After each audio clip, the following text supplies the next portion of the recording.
मोर प्यार के गइलू ससुरबा विसार के गइलू कदन मोर प्यार के गइलू ससुरबा विसार के आके देखो बनी कवना हलवा में धोखा रहे हो हर तारा बतावा में सारा दिनो रातवा में बोतल धरयू हथवा में सरब दिनो रातवा में बोतल धरयू हथवा में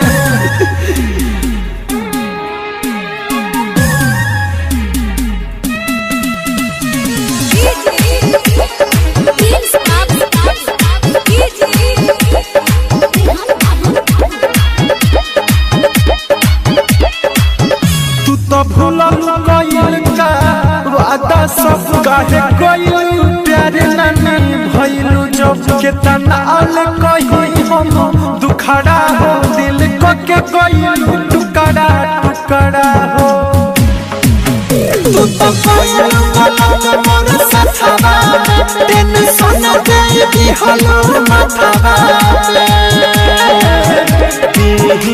सारा दिनो रातवा में बोतल धरयू हथवा में सारा दिनो रातवा में बोतल धरयू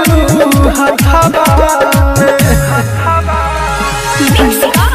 आदित्य रिकॉर्डिंग स्टूडियो गोपालगंज।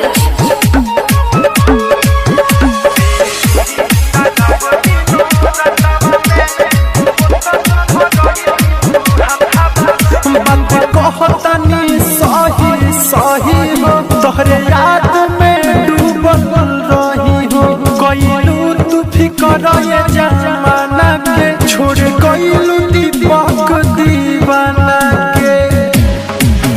धोखा कइले बारू चाहतवा में खूबी बहिलू का सनथवा